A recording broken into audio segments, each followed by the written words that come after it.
This happened about 7 years ago, ironically on Halloween night. It was pretty late, close to midnight, so all the kids in the neighborhood had already gone home. Even our neighbors across the way had stopped playing their carny Halloween tape, the one with the creaking door sound and witch cackling. It was just me and my cousin. Q sitting in the living room now. My other cousin, who was about 4 years old, had left her doll laying on the floor face down. It was one of those baby love doll or something like that, the one with the moving eyelids. Q had issues with that doll. The moment it was bowed, she hated it and said it was creepy. In fact, she often threw it down the basement stairs. I had no problem with it, and so it stayed on the floor so my little cousin could pick it up. In the morning, it was very quiet for about half an hour until I heard a loud rasping, shuffling noise that seemed to be coming from outside. It sounded like an older man right outside our window. I turned to Q, who looked back at me. Did you hear that? It's probably the neighbor's tape again, she said. She went back to typing on her computer. It was silent for another minute before we had heard the rasping noise again, louder. This time it sounded like the man was trying to say something. I got up from the couch and peeked out the window. Absolutely no one out there, not even in the street. Our neighbor's house was dark. It was as still as any night in our quiet neighborhood. There's no one out there, I said, looking back to Q. She didn't say anything. I was kind of getting freaked out. Another minute passed, and this time there was whispering, but loud whispering. I remember it sounded like a kid and a woman. Q finally looked up from her computer. It's that douche, she said. Of course, she thought it was. She was very superstitious. I gave her a skeptic look. Let me say this, I don't believe in the paranormal. I leaned down and picked up the doll. It was fine. Her eyes were closed. I forgot to say that it had a voice box things in it, but it didn't have any batteries. I put it back down. No, it's not, just leave it alone, I told her. It was silent again. I went back to my seat on the couch. The rasping started again, and I heard the man say something garbled, followed by freezing. I jumped up from the couch. I was going to see if it was coming from the backyard. Just as I started walking, I noticed that the doll had moved a little. I picked it up again and turned it over. Its eyes were open and it was heavier than before. I dropped it and Q threw it down the basement again. I still have no idea what to think. Q denies it ever happened, and my little cousin never asked about the doll. After that, I saw the doll only one time. After that, on the door, basement stopped playing on its side. This time, I pushed it down the steps. I was up late reading on a cold night. My bedroom is on the first floor, and I live alone in a relatively quiet and wooded area. For that reason, a lot of my windows didn't have any blinds, since it was as if people driving by were able to look into my house. Plus, I like waking up the sunlight shining in my bedroom, but this one night made me regret never getting blinds. In the bedroom, after finally shutting my reading lamp to get some shh, I had a good 2 minutes for silence before I heard the sound of something hitting the window. It sounded like a single tap from a person fist. I was facing away from the window and didn't want to turn around. I was used to hearing things like tree branches brush up against the walls and windows, but I distinctly recognized the sound to be a fist hitting glass. The thought that somebody might be outside my window watching me frightened me. The fact that somebody would walk all the way onto my property to my bedroom window, I tried to accept that maybe it was just a tree branch, but a second and single knock at the window confirms my fear. It was a fist hitting the glass and somebody was outside my window. I figured that if I just ignored it, they would go away. Maybe it was just some punk trying to mess with me. If they thought I was sleeping, they would get bored. Another knock at the window came, and I desperately tried to just stay still and show no reaction. But when the fourth knock came routinely, I decided enough was enough. I should confront this jerk like a real man. I turned to the window and just barely caught a glimpse of a black shadow quickly moving under the window. For some reason, actually seeing something at the window killed any courage I had, and I ran to the kitchen phone and called the police. They said that they would have an officer over in 10 minutes. When I hung up, I saw something in the corner of my eye. I turned my head and saw something standing outside my kitchen window, surely looking at me only for a second, though it became as soon as I noticed that he took off. Somebody was watching me through all the window. Then I received a disturbing phone call. It was my neighbor, who also happens to my best friend. He happened to notice through his window that three people dressed in black walked onto my property earlier, one of them with a sharp, shiny object in his hand. This only made me panic even more. I ran upstairs when I knew I couldn't be watched and hid in the bedroom. I heard constant single knock at the front door downstairs. No way it was the police. I just prayed that would get there in the time. And thankfully, moments after the knocking stopped, I heard a heavy banging at the front door, followed by something screaming police. It turned out to be the cops. But whoever the three men were already gotten into the woods. It might have been more than three. I don't even know. All I know is they were never caught, and that I went out to get blind the same week my parents are divorced and I was living with my dad. I'm only child, so the only time I was around kids my own age was when I was out making friends with kids on the block. There was this one kid that lived on the corner of my block. His name was Tom. I met him while riding my bike. He strangely invited me over to shoot some hoops with him. So I did. He was a lot older than me. I was 12 and he was 16. I found out after hanging out with him a lot that he was an only child as well and that also lived with his dad. At first, I found him very relatable. I gave him my phone number and he would call to hang out sometimes. He would come over and play video games, but then he started getting weird. He would call nonstop. If I didn't answer, he would begin to leave in odd messages. He would call 5 or 6 times before coming over and ringing the bell. If my dad wasn't home, I usually didn't answer, but when he was home, he would force me to hang out with Tom. Even though I told him he was creepy, I biked with Tom back down to his house while pretending to listen to him babble on about stupid. This kid would never shut up. I needed to find a way to get him to stop looking for me. Then, for the first time, he invited me into his house. I really didn't want to go in it, but it didn't seem I had a choice. The second I walked into the door, the foul, disgusting odor of his house filled my lungs. Clothes were dozed all over the floor, broken glass in one corner of the room, and what looks like coffee stains on the wall. It was the most disgusting place I have never seen. And then a huge, shady looking man walked out from another room. He looked at me with a very intimidating look. I felt myself backing up away from him until Tom introduced him as his father. The man just gave me a big grunt and stomped off into another room. It was official. This kid was a creep. I needed to get away from him for good. I decided I didn't even want to be in that house anymore and just made up some excuses to go. I think that I said that I forgot I had a doctor's appointment, and at that moment his smile slowly faded as an unhappy, if not extremely angry, expression crossed his face. He didn't even give me any response. He just looked at me with this unnerving stare. I left in a hurry and ran back down the block to my house. The door was locked. Surprisingly, I unlocked it with the key my dad made me carry and found that he was home. I really wanted him to be home, and then I found a little sticky note on the fridge saying he was called into work for a possible storm emergency. So that night before going to sleep, I checked my email for a response from somebody on eBay, but instead I had about five new emails, all titled in capital letters, and they were all sent from an email named tomtom20.com. It was him. I never gave him my email and still have no idea how we got it. One of the emails was titled "You made a mistake." Another was titled "I know where you live," and the rest were filled with profanity and threats. I was only 12 and was extremely intimidating by this, so I was ready to call me dad.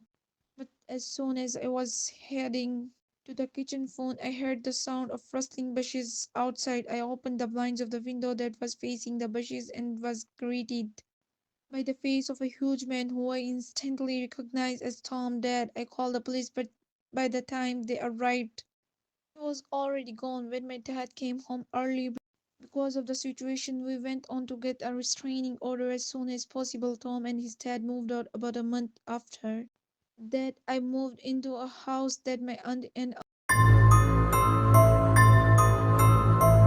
uncle had been renting out for several years. After they built a new house, I spent a few months alone before a buddy from work. If I was looking for a roommate, I thought about it was a few days and ended up allowing him to move in. It was a two-bedroom place with an office in the garage. He decided he wanted his own space as the bedrooms were right next to each other. So he moved his stuff into the office in the garage, and I have to admit it was a pretty cool setup. He had the only problem he didn't have a bathroom or kitchen out there. So he would use the kitchen and toilet in the house. We worked different schedules, so I would often leave the house unlocked for him. One night I went to my girlfriend's house for dinner. After I got back, I decided to grab a six-pack of beer I had bought the previous night. When I opened the fridge, my beer was gone. I assumed it was my roommate and went into a blind rage. I stormed out into the garage and slammed his bedroom door open. He was sleeping and rolled over. I screamed at him, asking why he drank my beer without asking. He said he didn't touch my beer and rubbed the sleep out of his eyes. Having lived with him for a while, I was pretty good at judging when he was lying. I felt he was telling the truth. My heart sank as I came to the realization that somebody had stolen our beer from the fridge and whatever else. We went back into the house and made sure everything was in its place. The TV was there, all the furniture. It was until I went into my bedroom and realized my $22,000 laptop was gone that we began to panic. My buddy called the cops and we searched high and low for the beer and laptop. Thinking I might have misplaced them, we soon gave up and began to search and draw for whoever had done this. We didn't live alone in this house, thought there was a room that had been built on several years. After the house was built, my aunt's dying mother spent her last couple of years living there as it was easy for my aunt and uncle to care for her during her sickness. When she died, they began to rent the room out to a strange woman before eventually moving out themselves and renting the rest of the house out. The woman remained there until we moved in, and my aunt and uncle had their concerns with her. They believed she was a drug addict, which became evident to us during our stay there. She behaved erratically, and we would hear strange noises from her and of the house all hours of the night. Her brother moved in several months after we did, which was strange because her place was a one bedroom suite. We figured he just slept on the couch or something. He was even weirder than her, though he wouldn't acknowledge me. When I pulled up into the driveway while he was sitting having a smoke, trying to make conversation with the guy was pointless. He basically just stared through your soul. One night he even asked my roommate if he could score him drugs. That night during our search for the burglar, we went out the garage door only to find bare footprints in the snow. The footprints led from their suite door to our garage door. We put two and two together and began banging on their door. We said we knew it was him and he better answer the door. Someone inside lifted the curtain and made eye contact with me, which to this day still gives me chills. The cops showed up and took down all our information. They scattered the house and found nothing and no one. We showed them the footprints and explained that the people living in the suite were drug addicts. We gave the officers their name. They ran the names in their cruiser. They ran the names in their cruiser and came back to inform us that the man had a warrant in another province and was convicted of breaking and entering several years back. The cops knocked on their door for several minutes and identified themselves as police officers. To no avail. They informed us that because the warrant was from out of province and technically the man hadn't committed a crime, there was nothing they could do about it. The cops left and it was 1 a.m. So my roommate and I went to bed. The door that connects the two weirdo suite and my part of the house can only be locked from this side of the door. I completely forgot about this. Before falling asleep during the night, I heard footsteps outside my door and a few loud bangs. My doorknob began to shake violently. I was barely awake and brushed it off. As my roommate, luckily, I always lock my bedroom door at night. The next morning, I asked my roommate what was so important at 3 a.m. that he would need to try and get in my room. He told me he slept through the night and hadn't even got up to go to the bathroom. My heart sank. I told him what had happened during the night. I have never been more glad that I locked my door at night due to some silly childhood fear that I have held on to into adulthood. To this day, I wondered what would have happened if I left my bedroom door open and that man got into my room needless. If I left my bedroom door open and that man got into my room, needless to say, me and my buddy moved out of that place. A few weeks later, it happened on my friend's 21st birthday. We were throwing him a big party filled with alcohol. There were a lot of people. I didn't know there it was just chaotic in the house. There were probably 100 people. But even in all the chaos, I noticed one shady character that stood out. There was an older man sitting in the corner of the room, just kind of watching everybody drinking and dancing. I didn't think much about it at first, assuming it was someone's dad or uncle or something, but as the night died down and more than half of the guests had already left, the man was still there by himself in the corner at that point.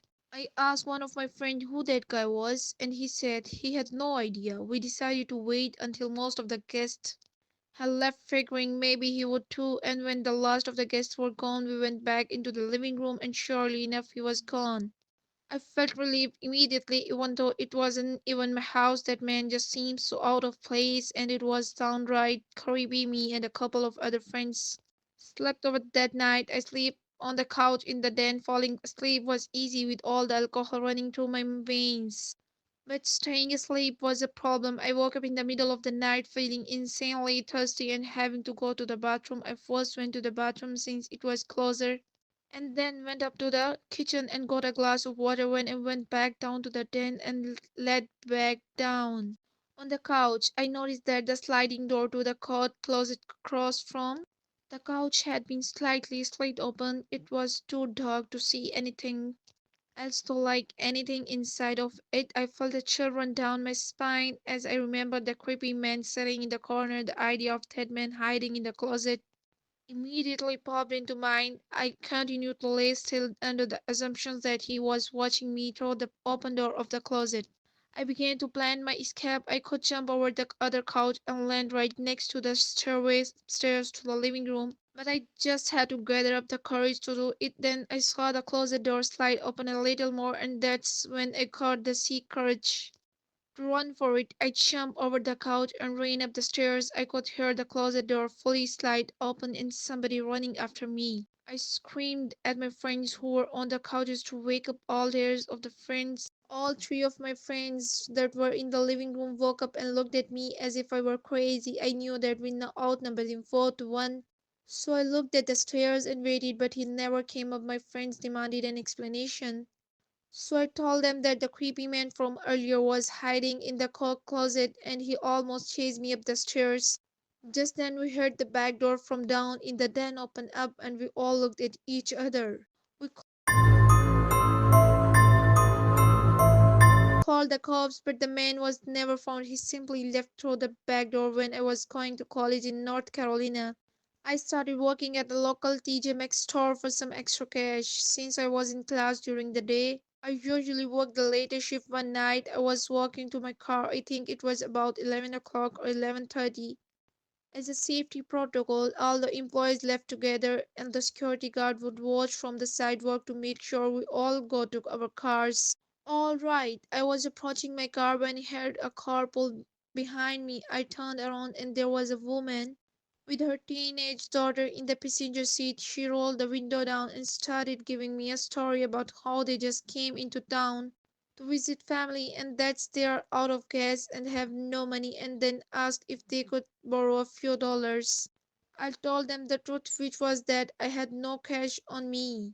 I never carry cash, so she just looked at me and asked very hurriedly if I would get into the car with them, go to the gas station, and buy them about $10 worth of gas. I mean, obviously, I said no, and she asked a few more times. It wasn't until I had said no that I noticed the daughter in the passenger seat had been staring at me the whole time, and she was licking her lips and wringing her fingers.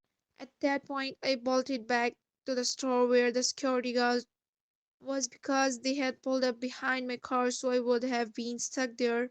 I told him what had happened. He started walking to their car and they sped away, working the night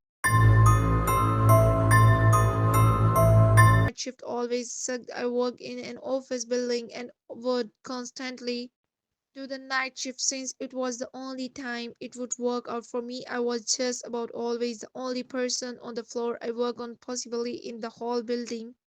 There would always be a kind of eerie feeling to being in such a big building with most of the lights out and absolutely no one around. But on the upside, it was peaceful and less stressful, and I was able to get a lot of work done. There was this one night, though it was a Friday night around 2 o'clock in the morning.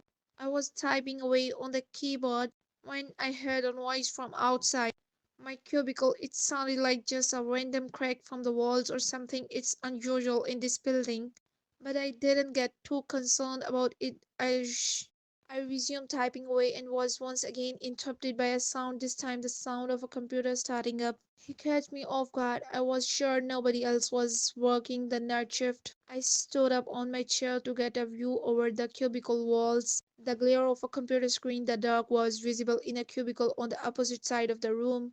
Then I did something stupid, something I regret. I asked if there was anybody there in a yell, hoping to get an answer from a fellow employee. But instead, I saw the glaring light of the computer monitor across the room turn off, and there was once again nothing but darkness on that side of the room. I started getting nervous. I turned off the lamp and computer screen so that I wouldn't give away my position to whoever that was. I crouched down and tipped out across to a nearby cubicle. There was just utter silence. I sat waiting for something to happen for God knows how long, but I eventually decided the coast was clear. Down I tiptoed down past all the cubicle until I reached the opening near the exit door to the stairs and elevator, and that's when I realized that my fearful suspicion was true. There was a man crouched down behind a plant in the corner of the room, dressed in all black. I felt my heart sink as I noticed him, but it didn't seem like he knew that I noticed him. I turned back to the stairway door. There was no way I was going to wait for the elevator and take a chance. I casually opened the door and closed it behind me, proceeding to walk down the stairs. After making it down about 2 flights of stairs, I heard the door above me push open aggressively, followed by many iconic footsteps. Coming fast down the stairs, I raced down the stairs running as fast as I could, all while the footsteps above me were getting louder. I finally made it to the first floor, raced through the lobby and out the front door. Whoever was in there didn't follow me. I immediately called the cops along with one of my bosses. My bosses said no one was scheduled to work except for me. The cops scanned the place from top to bottom. There was no one in there. I couldn't help them out with any description other than he was wearing all black. I did continue to do the night shift for about a week after that, with my boss allowing me to lock all possible entrances to the floor, including the elevators, but I still was not comfortable with it. So ever since I have been doing the day shifts. It was 4 a.m. on the Saturday night. I woke up to my stomach grumbling, and nothing is worse than trying to sleep on an empty stomach. So I got out of bed and made my way to the kitchen to make a sandwich, but I noticed that the cabinet was open. I'm always super obsessive over closing everything I open, so I couldn't believe that I had done that. I found it more odd than most people would just how I must people would shut the cabinet and forget about it, but I went as far as investigating around the house for any unwanted guests. There was nobody in any of the closet. I checked, but when I went down to the den, the back door was wide open. I was certain now that someone had been in my house. I somehow had the balls to step outside and turn on the patio light, and there was somebody sitting in one of the patio chairs. He looked at me with a blank expression and got up slowly. He looked filthy, almost homeless. His hair was down to his shoulders. He started walking closer to me. I couldn't tell what his intentions were, and I kind of just stood there, almost taking him as harmless, but he suddenly lunged at me, and I barely had time to shut the door and lock it. We stared at each other for 10 seconds through the glass until I finally realized I should be taking that time to call the cops. I ran to the kitchen to get the phone, and as I was dialing, I noticed when I got back that he was already gone. I still called the cops, but nothing was ever found of the Man, this is a very weird story that took place a few months ago. I still live in the same house this happened in. I have an electrical outlet under my bed that I use to charge my phone with. I leave my phone up on the ledge above my bed every night, usually using it as an alarm. However, something strange started happening on a Monday night in February. I woke up to my alarm clock blasting only. It was still dark out. I looked at my actual alarm clock sitting on my desk. It was 4 o'clock in the morning. I was not sure if I accidentally set a new alarm. The alarm was tied down. I unset it and went back to sleep, not ever thinking. In the next night, I woke up again to the sound of the phone alarm clock blasting. I saw that the time was 3 o'clock in the morning and the alarm clock title was set to beneath. No way. Had I set that alarm, I would remember something like that. I figured my brother was playing a joke on me. Somehow, the next morning, I told my dad to tell him to stop messing with my alarm clock. That it's interrupting my actual sleep on school nights, but he swore on his life that he had never touched it, and I kind of believe him. That night, I put a password on my phone and wrote it on a sticky note just for safekeeping. I hid the sticky note on the wall behind my bed and made sure no extra alarm was set. The only one was set for 8 o'clock a.m. The only one was set for 8 a.m. I fell asleep, but once again I woke up to the blasting alarm clock in the total darkness. 2 a.m. The alarm was titled there. I was a little freaked out now. Something was really wrong with my phone. I was sure someone was hacking into it. The next day I left it off for the whole day in hopes that whoever was messing with it would forget about it, and that night I used my actual alarm clock on my desk as an alarm. Instead, I set it to 8 a.m. and went to sleep. But when I woke up, there was once again no sunlight. My alarm clock was off, so I couldn't see the time. It was my phone. It had been moved to the ledge, but the alarm clock's sound was not the usual merriment. It was some kind of distorted screaming sound. I turned off the alarm, which was titled bed. It was 1 o'clock in the morning. I was laying there, clueless, not knowing what to think. My phone was at 10%, so I reached down under my bed to try and find the charger that's plugged into the wall. It was missing, and then at the worst possible time, I realized exactly what it all meant. The four alarms titles formed the sentence down beneath the bed.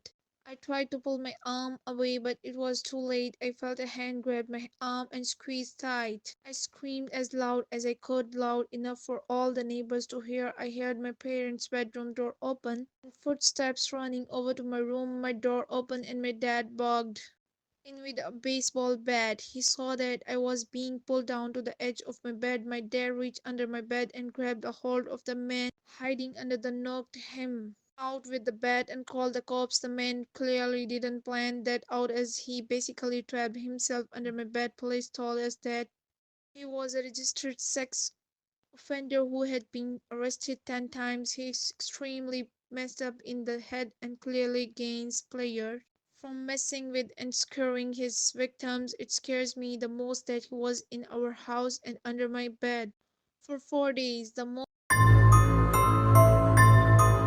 horrifying experience that ever happened to me didn't even directly happen to me. I have a friend that I will call that we would hang out or at least text every day, but there was this day that he didn't respond to any of my texts or calls. I went over to his house, which was a block away, to see if he was alright. I knocked and rang, but he didn't answer, which was weird because his car was there. I got the feeling he wanted to be left alone, but late that night I got a FaceTime request from an unknown number. I cautiously answered it with the camera aimed away from my face. A face popped up on the window and it was Ty.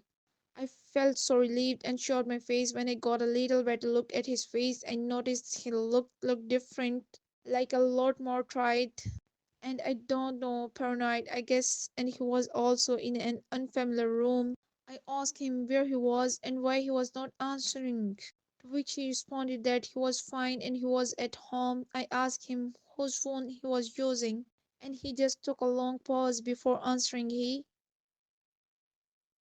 just blankly stared at the camera until finally answering that he was using his uncle's phone. That was really weird, but before I could question him further, he all of a sudden demands that I lend him $10,000 and that he will pay me back. I can't help but laugh at this until I see that he's serious more than just serious. His facial expression filled with what looked like worry. I asked him why he felt the needed so much money, and there was once again a huge pause with him. Just staring into the camera, he finally says he has to go.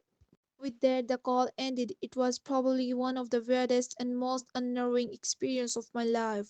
I had never seen him act so weird. Something was clearly wrong with him. But it was late, and I figured I would just go over to his house tomorrow and talk with him the next day. First thing in the morning, I went straight over to his house and rang the doorbell about 10 times. He didn't answer. I eventually gave it up as a lost cause. If he wanted to act sketchy, that was his problem. But late that night, around the same time, I received another FaceTime call from another unknown number. I answered it, and it was again Ty, but this time he looked like his hair was a mess. He had a cut on his forehead. He had bags under his eyes. I didn't understand what the hell was wrong with him.